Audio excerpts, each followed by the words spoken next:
Ask most wrestling fans and they'll tell you they don't like outside celebrities getting involved in pro wrestling shows. There are exceptions to the rule, of course, but fans can tell if a celebrity truly understands what they're doing, and they can tell if a celebrity gets pro wrestling. Most times, a public figure from the outside gets brought into this wacky world as a way to promote their latest project. It could be a new TV show, a new movie, or a new album. And wrestling organisations have been quite happy to bring these outsiders in as a way to hopefully get new eyeballs on their TV shows. More times than not, it didn't work, and today we'll be looking at a bunch of these celebrities who didn't go over well with fans at all. I'll be looking at WWE, WCW and TNA celebrity appearances in this video, and we'll start with World Championship Wrestling.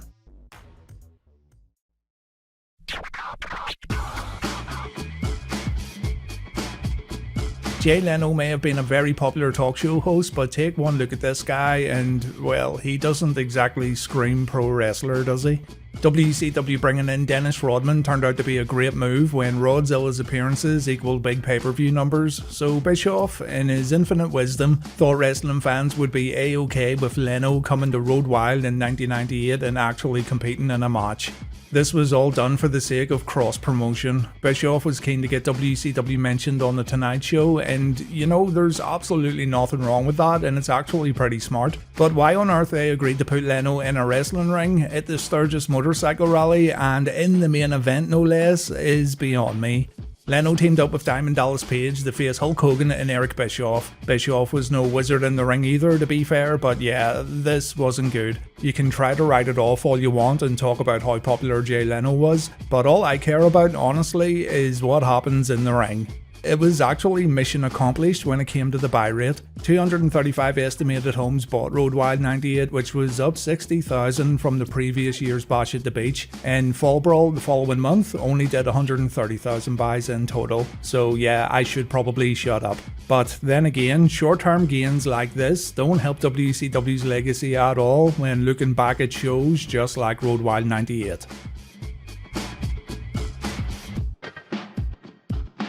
Bischoff again threw a lot of money at a celebrity hoping to gain new eyeballs, but by and large, this celebrity was rejected by WCW audiences.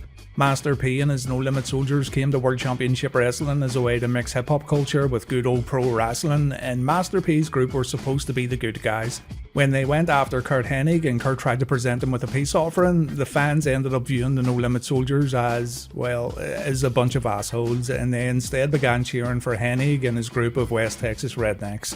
Seeing all this unfold probably made Bischoff regret spending an estimated $200,000 per appearance for Master P when guys like Bobby Duncombe Jr. were on way lower money deals yet getting better fan feedback. But did Eric learn his lesson? No, because a month after the No Limit Soldiers appeared on WCW TV, he introduced another music act that cost them even more money.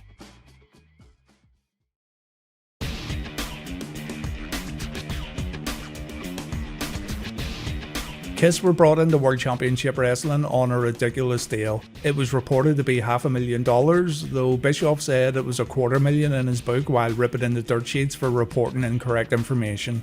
Gene Simmons said he was negotiating with both Bischoff and Vince McMahon, though he decided to go to WCW, and that's because, and I quote Simmons from his book, WCW did all the hard work and we reaped all the rewards. So there you go. These boyos were only in it for the cold hard cash, and seriously, I don't blame them. That's what they're supposed to do.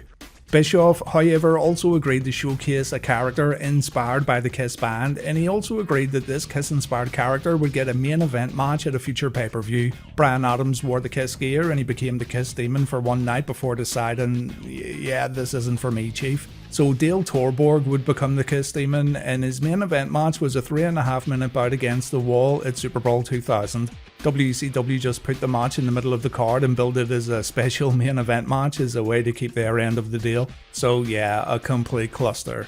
WCW wasted money on the Kiss performance, they saw no return when it came to viewership, and they were also left with a mid-card character who they couldn't get over with fans at all.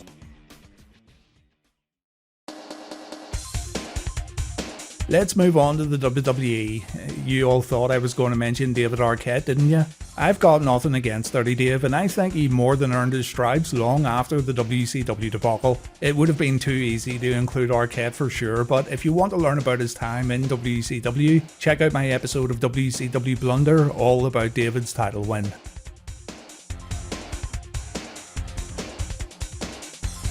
This is one I got heat for when covering the 2001 Royal Rumble because a lot of you guys are big Drew Carey fans, apparently. I like Whose Line Is It Anyway too, but gonna be a bit biased here and say I prefer Clive Anderson hosting the original UK run of the show, but anyway. You can still absolutely be a fan of these guys outside of wrestling, but that doesn't excuse their poor involvement in wrestling shows. The 2001 Royal Rumble is viewed by many as the greatest Royal Rumble the WWE, or WWF at the time, ever put on. It's the premier Attitude Era Rumble match if you want to look at it that way.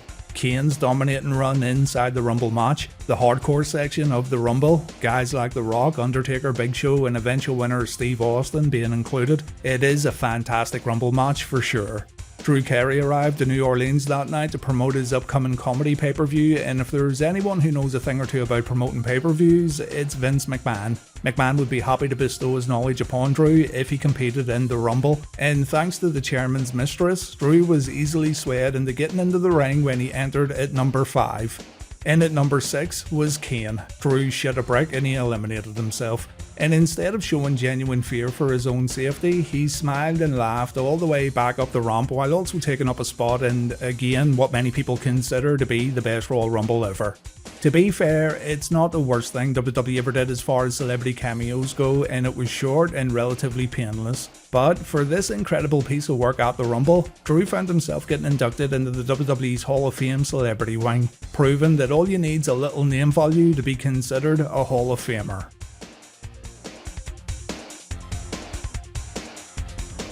In 2006, Kevin Federline was famous for being married to Britney Spears and then trying to launch a rap career. So naturally, WWE looked at him and said, this man should feud with John Cena. You can kinda see why they did it though. Federline was very dislikable and it seemed like the whole world came together to get collectively annoyed by this little scrote. So we gotta give him that, he was pretty good for getting easy, cheap heat. K-Fed wanted to promote his new album Playing With Fire, which actually made people want to play with real fire after hearing it. He gets mixed up with John Cena and he ends up costing John the WWE title at Cyber Sunday 2006, which made fans hate him even more. But then, on the January 1st 2007 episode of Raw, Federline wrestled Cena in a no DQ match, and I use the word wrestled very, very lightly.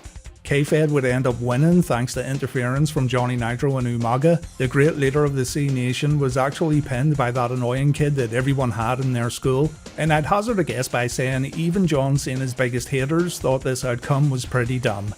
Thing is, this episode of Raw actually did good numbers. WWE even touted as much on their corporate website while naming John Cena vs Kevin Federline as one of the main reasons why the number was so good. So, joke's on us, I guess.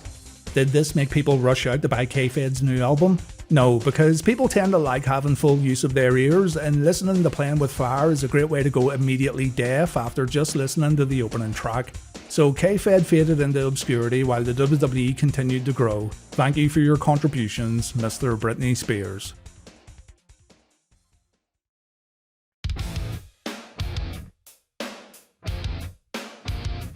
The August 3rd, 2009 episode of Raw was hosted by Jeremy Piven and Ken Jeong. They were there to promote Jeremy's movie The Goods, Live Hard, Sell Hard, a movie that I'm sure you'll remember if you're Jeremy Piven's accountant. He was also in Entourage, and I think this is where most of his stardom came from and the main reason why he was allowed on Raw to promote his new movie in the first place. But I don't know enough about his celebrity status to make this assessment, nor do I give a shit. Piven arrives in a car, Ken Jeong pops out of the trunk, and right away you can feel the show beginning to sweat. The boys come to the ring where they shill their upcoming movie in the most obnoxious way possible. The Miz shows up to demand a match against John Cena. Piven says Miz doesn't have the goods because, you know, the goods was the name of the movie being shilled. Cena then makes an appearance hoping to save this mess, but it only got worse when Piven booked a lumberjack match with a stipulation. If Miz lost, he'd be banned from the SummerFest. The crowd went quiet as they all took a moment to realise old Jeremy here actually meant to say SummerSlam, so yeah, this bozo didn't even do the smallest bit of research. Knowing that Piven messed up, the WWE, or Piven himself, tried to play up to it by having him mess up more names later in the show, such as calling Chavo Guerrero Charo and calling Hornswoggle the Horn Gobbler and Hornbuckler. Though to their credit, both Jeremy and Ken got physical during the Lumberjack main event. Michael Cole announces that John Cena just tossed the goods all over Randy Orton's entourage when Ken got thrown out of the ring, so the shilling didn't stop the entire night.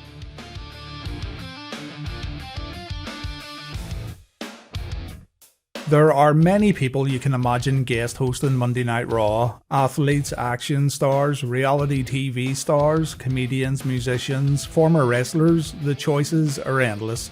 Reverend Al Sharpton is not a name that immediately jumps out. Reverend Al Sharpton talking about education reform and lowering dropout rates. I mean, okay, important issues, yeah, but was it more important than the outcome of Jack Swagger versus Evan Bourne? Sharpton, a civil rights and social justice activist, wanted to use Monday Night Raw to spread awareness, and my initial knee-jerk reaction is to call out the obvious. That being, pro wrestling for many is an escape from the real world, and it's just a TV show. The reason it's now a knee-jerk reaction is because a lot of fans in recent times tend to blend in their social and political beliefs with their wrestling fandom. So nowadays, it's an absolute minefield when speaking about real-world issues mixed in with the make-believe world of pro wrestling. Most don't give a shit and they see wrestling for what it is. Others feel more strongly about infusing wrestling and other forms of entertainment with what they believe is the correct way for living our lives. For sure, scumbags and creeps who work in wrestling should 100% get called out and sent out the fucking window. But Al Sharpton's involvement in WWE was basically the company inviting social and civil matters onto their platform. Matters that, coming from Sharpton, were often polarising. And of course, as soon as he opened his mouth to talk about these issues, he got booed out of the building. Sharpton used a WWE Raw mic to promote his campaigns, which was a real contrast to the insane world of pro wrestling. He also sang I Feel Good by James Brown while being flanked by the Bella Twins in an effort to... I don't know, I honestly do not know why they did this. And in the end, Al Sharpton's appearance only reinforced the fact that fans were seriously fed up with the whole guest host thing that WWE just wouldn't let go of. Again, don't get me wrong, education is incredibly important, as is bringing awareness to such concerns, but doing so on a wrestling show where it feels incredibly forced is where the issue lies. Also, just for the record, Sharpton didn't have a very clean slate himself if you look into his controversies. From receiving funding from tobacco companies, owing the IRS millions in state and federal tax, to being an FBI informant. There's quite a bit to dig into if you're that way inclined.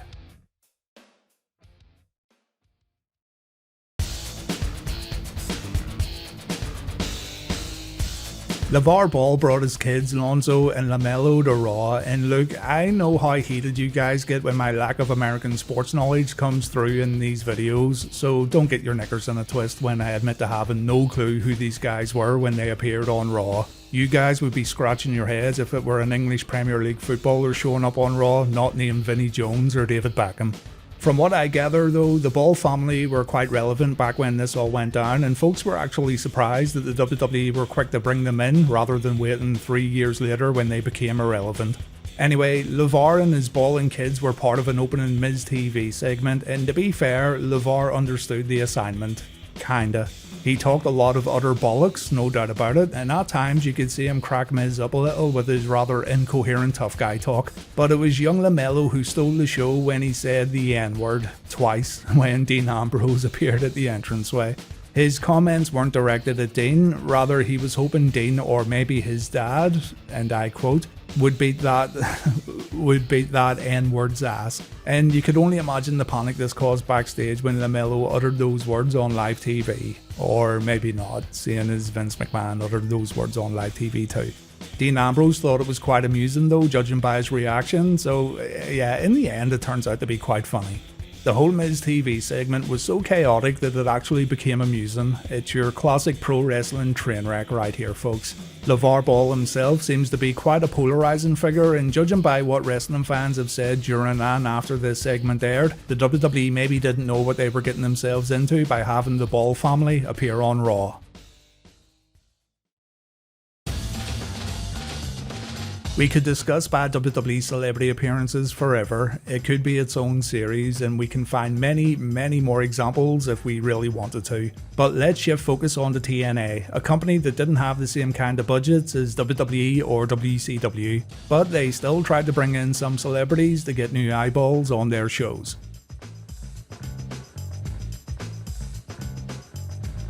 Again, my American sports knowledge is subpar at best, but I do know Pac-Man Jones was a talented NFL cornerback that got suspended during the entire 2007 season. His off-field antics got him just as much attention as his plays on the field, and so TNA had one look at him and they thought, yeah, this is the guy we need for our company.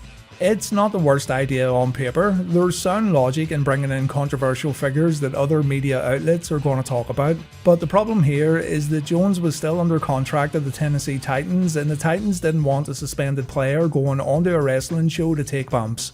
With this in mind, a deal was made where heavy restrictions were put in place. Jones couldn't really get touched by anyone, he wasn't allowed to touch anyone himself, so it's pretty obvious that Jones was going to come in and act like a manager or a hype guy for TNA shows, right? Nah, these absolute brain surgeons at TNA still booked him in matches. Perhaps they didn't know these restrictions before signing him on, but it is okay to make changes, guys, we'd all understand. Pac-Man debuted at Hard Justice in August 2007, he then got paired up with Ron Killens to create Team Pac-Man, and Ron was the perfect guy to make this less terrible. You can put truth with anyone and it's gonna be good. As for Pac-Man, well, he could stand there during tag team matches on the apron, he could spray paint people, TNA could utilise video edits to make it look like he was just in a fight, he could throw a football at people, he could hide behind security, or he could even have a chat with fans at ringside. He could not get inside the ropes to mix it up in standard wrestling matches. So tell me then, how were Team Pac-Man able to beat Kurt Angle and Sting for the TNA tag titles at No Surrender 2007?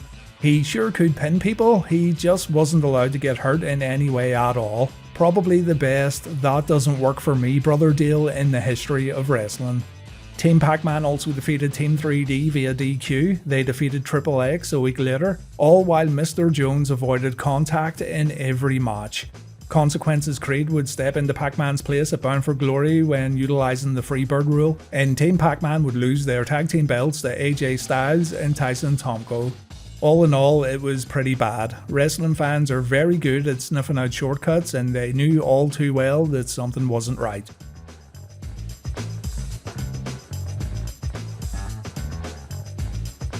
Jenna Morasca was known for winning Survivor the Amazon, and TNA brought her in as part of the main event mafia. She would serve as a wealthy celebrity figure connected to the group, and she eventually feuded with Sharmell.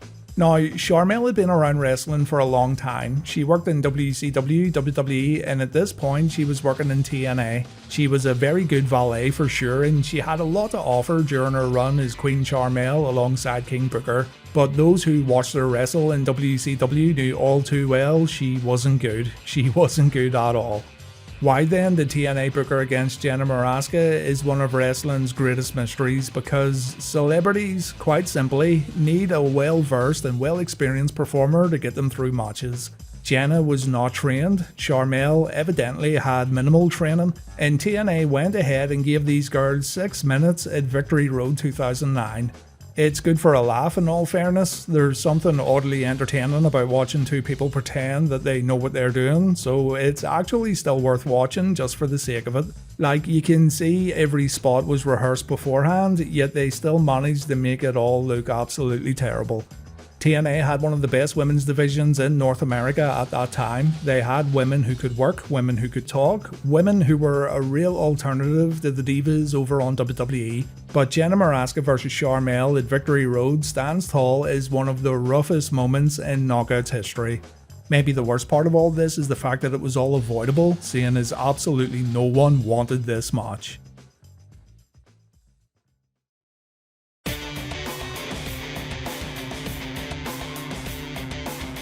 This isn't so much a bad match or someone working matches where they can't legally be put in any danger of being hurt, but rather this is a reveal that went over like a speed bump on a racetrack. A reveal that made the crowd go silent, and the reactions from those involved just added to the comedy. Once upon a time, Tito Ortiz was no joke, and his feuds with Ken Shamrock and Chuck Liddell were legitimately entertaining. Tito was also a great trash talker in the world of MMA, so having him come over to pro wrestling was a no-brainer.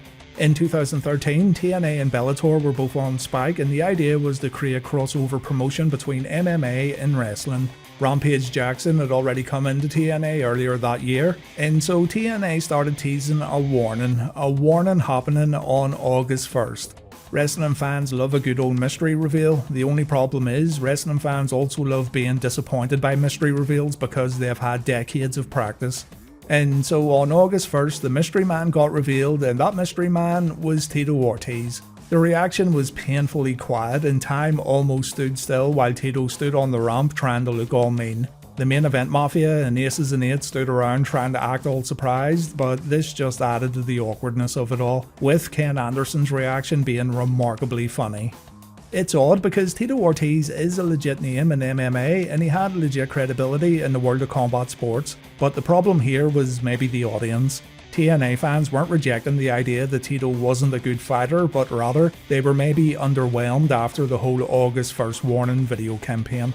The ultimate payoff was bad too. He would help Bully Ray beat Chris Sabin for the TNA World title while aligning with Aces and Eights, but then he was pulled from TNA altogether to get him ready to fight Rampage Jackson. He'd get injured in the process too, so it all mounted to a crossover storyline that didn't have a payoff, in an MMA fight promoted by Bellator that didn't even happen. As mentioned during the WWE portion of this video, I really could go on and on here, but these were just a few of the celebrities I wanted to mention in this video. Tell me your favourite worst celebrity moments in wrestling and I'll look at putting together a part 2. Celebrities in wrestling can work for sure, but it's always those who either love the business or those who dedicate themselves to the business that come out looking better. Some guys really do put in the work even for short-term stints and they come across very well on TV. Others were there to promote themselves, promote their projects, or they were put into bad positions by wrestling organizations because maybe the wrestling organizations expected a little bit more. Celebrities will always be part of pro wrestling though. They've been there since the first WWF boom period and they've stayed in wrestling ever since. And I have no doubt in my mind that we'll continue seeing bad celebrity promos and matches in wrestling long into the future. Thank you very much for watching guys. Use the comment section to discuss more celebrity appearances in pro wrestling. And please, take care.